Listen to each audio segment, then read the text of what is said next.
দুইটা press release ১৬ মিনিটের ব্যবধানে।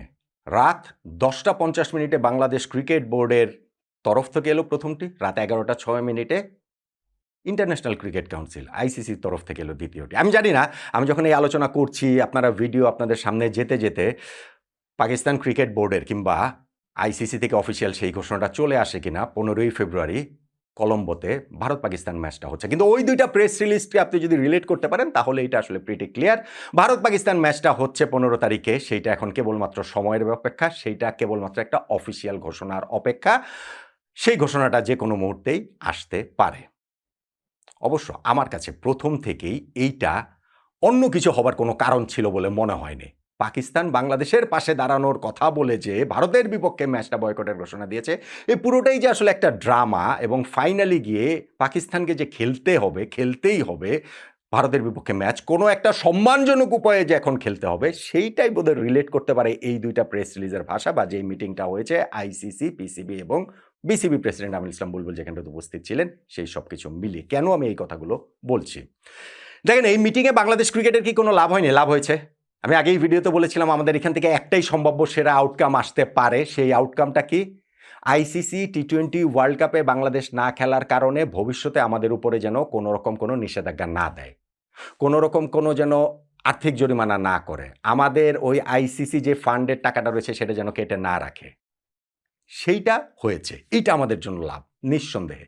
কিন্তু বাকি যেগুলো বলা হচ্ছে, বাকি যেইসব জিনিসগুলো হয়েছে বা হচ্ছে বা ভবিষ্যতে, এইটাকেও কেন্দ্র করে পুরো জিনিসটাতে আমার মনে হচ্ছে সাকিব আল হাসান যে বাংলাদেশের জার্সিতে আবার খেলবেন বলে বাংলাদেশ ক্রিকেট বোর্ড একটা ঘোষণা দিল না?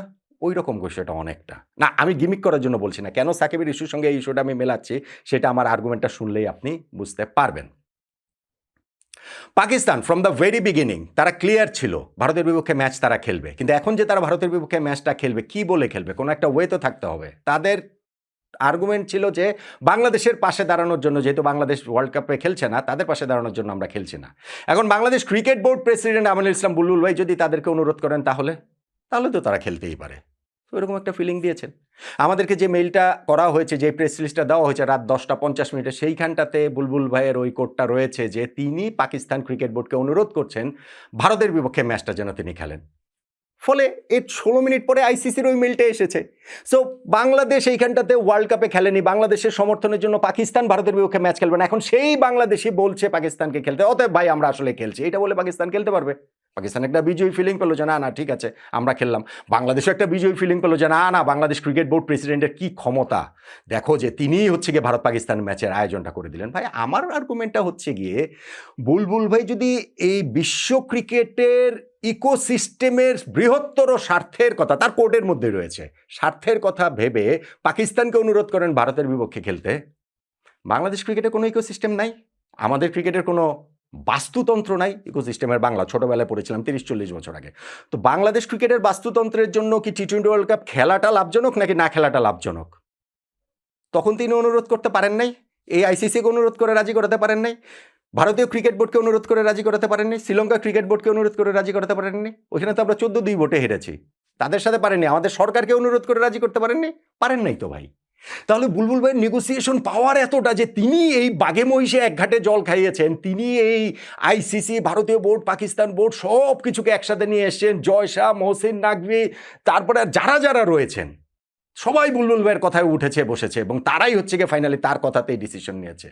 আপনি যদি এরকম একটা ফিলিং পান, পেলেন, এই ফিলিংটা দেওয়ার কথা ছিল তাদের, দিল। কিন্তু তারা ভারত পাকিস্তান ম্যাচ আয়োজন করতে চেয়েছে, আয়োজনটা তারা করে ফেললো। অবশ্যই আইসিসি এখানে ভারত পাকিস্তান ম্যাচ আয়োজনের জন্য সর্বোচ্চ চেষ্টা করেছে, করবে না?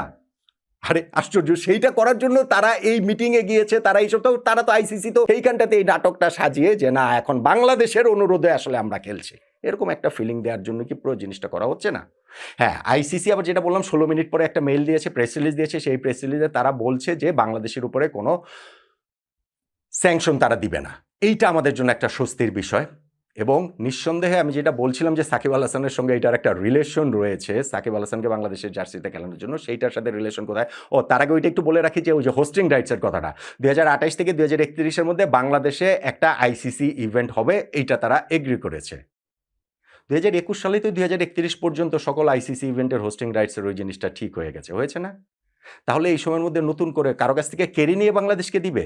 কোনো একটা ওয়ার্ল্ড কাপ বাংলাদেশ পাবে? ছেলেদের ওয়ানডে ওয়ার্ল্ড কাপ, ছেলেদের টি-20 ওয়ার্ল্ড কাপ, চ্যাম্পিয়ন্স ট্রফি, মানে আমরা কি পাবো? কোন হোস্টিং রাইটসটা আমরা পাবো? বা মেয়েদের ওয়ার্ল্ড কাপ? ভাই বাংলাদেশকে এই সময় দিতে পারে হচ্ছে গিয়ে একটা আন্ডার-19 ওয়ার্ল্ড কাপ, ছেলেদের আন্ডার-19 ওয়ার্ল্ড কাপ, মেয়েদের আন্ডার-19 ওয়ার্ল্ড কাপ। সো সেইটার হোস্ট তো বাংলাদেশ এমনিই হতে পারে, সেটার হোস্ট বাংলাদেশ হতে পারে না।